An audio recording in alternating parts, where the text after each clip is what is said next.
Yesu ashimwe mwene data, ndagusohoje muri aya masaha nkwifuriza amahoro y'Imana aruta y'umuntu wese yakibwira ku buzima bwawe, akomeho wowe n'abawe. Muri aka kanya mfashe ndagira ngo dusangire ku ijambo ry'Imana Imana yashyize ku mutima wanjye. Ni ijambo riri muri Yohana wa mbere igice cya mbere umurongo wa 7. Handitse ngo ariko rero iyo tugendeye mu mucyo nk'uko nayo iri mu mucyo, tuba dufatanije ubwacu, kandi amaraso ya Yesu umwana wayo atwezaho ibyaha byose. Ni amagambo Imana yashyize ku mutima wanjye kugira ngo tuyasangire muri aya masaha, muri iri jambo ry'umunsi. Ndifuza yuko tuyatekerezaho mu buryo bwagutse, cyangwa se mu buryo numva bwakugirira umumaro. Ubundi mu by'ukuri ubusabane n'abavandimwe bacu muri Yesu burashoboka kuba ibintu byiza, ariko cyane cyane kwishimira ubusabane buhebuje n'umwami wacu wo mu ijuru ni isonga ryo kubaho umunyabyaha wakijijwe n'ubuntu. Imana ni umucyo, kandi muri yo ntabwo ari umwijima na gato, kandi kugendera mu bushyuhe no mu mucyo w'umucyo wuzuye, kandi kuvugana n'umwami wacu wo mu ijuru ni uburenganzira, ndetse usibye no kuba ari uburenganzira, ni uburenganzira busesuye bw'abizera bose. Nyamara gusabana na data ni amahitamo y'abizera. Imana itugirire neza. Muri aya masaha ndagira ngo utekereze cyane cyane ku buzima bwo kubaho mu mucyo ugendana na data. Ubundi icyaha ni impamvu yo gutandukana n'ubusabane n'Imana. Abakristo badahuje ubumwe na Nyagasani bagendera mu mwijima, kandi reka nkubwire inshuti yanjye, icyaha nicyo gitera ubusabane bwose bwacitse, butuma utabasha kubana n'Imana. Kwemerera icyaha kitaremezwa, reka nkubwire inshuti yanjye, bingana no kwihisha imbere, cyangwa se kugira uburyo ki utandukana n'ubusabane. Mu gihe ugendera mu mwijima, ndakwibwira yuko ari ikinyoma gikomeye cyane ku buzima bwawe, uba wishuka. Ubundi ubusabane na data ntaho buhuriye n'icyaha, kuko akenshi iyo usabana na data uba ufite ibyiringiro bifatika byo kubaho uzira icyaha. Ariko niba twatuye ibyaha byacu, Imana niyo kwizerwa, kandi ikwiye kutubabarira ibyaha byacu no kutwezaho gukiranirwa kose. Twanyuze mu buzima butandukanye, kandi twabonye byinshi. Yewe amaso yacu yabonye byinshi, n'amatwi yacu yumvise byinshi. Ariko ndagira ngo nkubwire ngo umuntu uwo ari we wese muri twe uvuga ko turi mu busabane na data mu gihe tugendera mu mwijima, ni icyaha, ndetse no kwibeshya rwose gushoboka. Utagendera mu mwuka no mu kuri, ariko akabasha kuvuga ngo jyewe ndi umukristo, aba yibeshye, kuko burya aba atagendera mu mwuka ndetse no mu kuri. Ariko niba tugendera mu mucyo nk'uko ubwo ari umucyo, twe kugira uburyo bwose tubeshya abantu n'Imana tuvuga ngo turi mu mucyo, kandi nyamara tugendera mu byaha. Ubundi kugira ubusabane hagati yacu, cyangwa se hagati n'Imana, biba ari ikintu gikomeye cyane, kuko amaraso ya Yesu umwana we atwezaho ibyaha byose.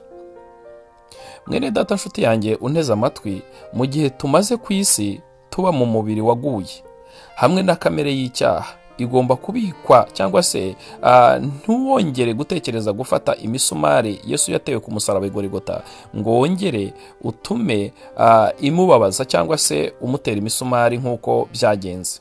Ntidushobora kubaho na rimwe kugendera mu butungane butagira icyaha nk'uko bamwe bakunda kwigisha, ariko dushobora guhitamo kubaho mu mucyo, mu gukomeza icyaha tukihana, kandi tugapfa ku bwa kamere.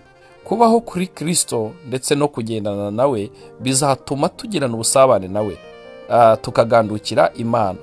Kurwanya Satani no kugaruka kwa data wo mu ijuru bituma twakira imbabazi zayo binyuze muri Yesu Kristo umuhuza wacu. Mwene data nshuti yanjye, ndagira ngo nkubwire neza yuko iyo tugendeye mu mucyo tuzakomeza gusabana neza na Nyagasani. Ariko niba duhisemo gukandagira hanze y'umucyo, ubusabane bwacu na data buzahagarara. Hariho ibintu byinshi byoshya icyaha, kandi dushobora guhitamo kutumvira ubushake bw'Imana ku buzima bwacu, hanyuma tugasubira mu bucucu tugasubira mu mwijima aho twakijijwe, aho twabaga mbere y'uko dukizwa. Ariko ingaruka zizaterwa na kamere mu bukristo, ndagira ngo nkwibutse yuko ntabwo dukizwa kugira ngo tubeho gusa mu buzima busanzwe, ahubwo dukizwa dutegereje n'ibihembo. Hari ingaruka rero ku bantu bagendera muri kamere bazabura, harimo nko kubura ibihembo. Kandi ndagira ngo mbabwire ngo nimba ari ikintu gikomeye, ni umuntu urushanwa ariko yarangiza amarushanwa ntabone igihembo. Akenshi aba yatakaje energy ze zose ariko akabura ibihembo. Nanjye rero ndagira ngo nkubwire inshuti yanjye wonteze amatwi, mu bintu byose tuzatakaza nituramuka tugendera muri kamere, ni ukubaho mu buzima bwo kuzabura ibihembo. Twakijijwe ubuziraherezo, ariko ubuzima bwacu ntitugomba kubupfusha ubusa dutakaza ibihembo ndetse tugatakaza no gusabana na Data. Kubera ko turi abana b'Imana, turi abana b'umucyo. Ku gakiza twakuwe mu bwami bw'umwijima tujya mu bwami bw'umwana we yakundaga. Mwibuke neza ko muri Yohana ibice 3:16 handitse neza ngo kuko Imana yakunze abari mu isi cyane, byatumye itanga umwana wayo w'ikinege kugira ngo umwizera wese atarimbuka, ahubwo ahabwe ubugingo buhoraho. Kandi ni nk'ibyo twitweze kugendera mu mucyo nk'uko ari umucyo. Ariko isi irashaka kudusubiza inyuma mu buryo bwayo, kandi umwanzi w'ubugingo bwacu arashaka kutureshya kure y'umucyo w'icyubahiro ndetse n'ubutumwa bwiza bwo kuri, mu kwangiza cyangwa se mu kwica destination yacu mu gakiza, aho Satani ashaka kudusubiza mu mwijima n'icyaha. Nshuti yanjye, waba uruzi neza yuko kugendera mu mucyo, cyangwa se waba uruzi neza ko Imana ari umucyo, kandi muri yo ntabwo ari umwijima na gato. Kandi abahitamo kugendera mu mwijima, ndagira ngo mbabwire ngo bafite ubushake bwabo bakuye mu busabane buryoshye n'uwabaguze amaraso. Akenshi iyo bahisemo kugendera mu mwijima, baba bikuye cyane cyane mu byishimo cyangwa se mu buryohe bw'uwatuguze amaraso y'igiciro cyinshi, amaze kubakiza mu rwasaya rwa Satani, icyaha ndetse n'urupfu. Wowe unteze amatwi muri aya masaha, ndagira ngo utekereze neza, binyuze mu maraso ya Yesu yamenetse ku musaraba Igorigota, umukiza wacu niwo twahanaguye ku gakiza kacu, maze tuzanwa mu mucyo. Kandi ni nk'abanyabyaha bakijijwe n'ubuntu, dukeneye guhora duhanagurwaho icyaha icyo ari cyo cyose nyuma y'agakiza, mu gihe tugendera muri ubu buzima. Mu gihe ibyaha byacu byose, cyangwa se ibyaha byacu by'akahise ndetse n'ibyaha byacu byo dukora muri iki gihe, ndagira ngo mbabwire ngo bizahezwa n'amaraso ya Yesu Kristo, kandi Yesu Kristo niwe gakiza kacu. Dukeneye kwatura icyaha icyo ari cyo cyose nyuma y'agakiza, Data wo mu ijuru kugira ngo adusubize mu busabane nawe, kuko icyaha ari cyo nyirabayazana ituma tutagira n'ubusabane n'Imana. Inshuti yanjye, urabizi neza ko Imana ari urukundo, ni amahoro, ni ibyiringiro ndetse n'umunezero. Uyu munsi ndakwifuriza kugira ngo ube mu rukundo rw'Imana, ube mu rukundo rwa Kristo, ugire amahoro aturuka mu ijuru, yuzuye ibyiringiro ndetse n'umunezero. Imana yacu nishimwe. Mwene data, ndagira ngo uyu munsi utekereze cyane cyane ku kuba mu mucyo wa Kristo. Ese ugendera gute mu mucyo wa Kristo? Ese ntabwo ukigendera muri kamere zawe? Kandi urabizi neza ko ibyo kamere irarikira ari byo umwuka yanga, kandi ibyo umwuka akunda ni nabyo kamere yanga. Uyu munsi ndagira ngo nkubwire ngo Imana ni umucyo wera. Ahantu hose Imana iri hagomba kwera. Ndagira ngo nkubwire ngo ahantu heza ho gukingirwa no kwishimira ku bana be bose ari ugukomeza gusabana nawe. Uwo ni Yesu Kristo ugenda akubwira ngo usabane nawe, kugendera mu mucyo w'urukundo rwe nk'uko nawe ari umucyo.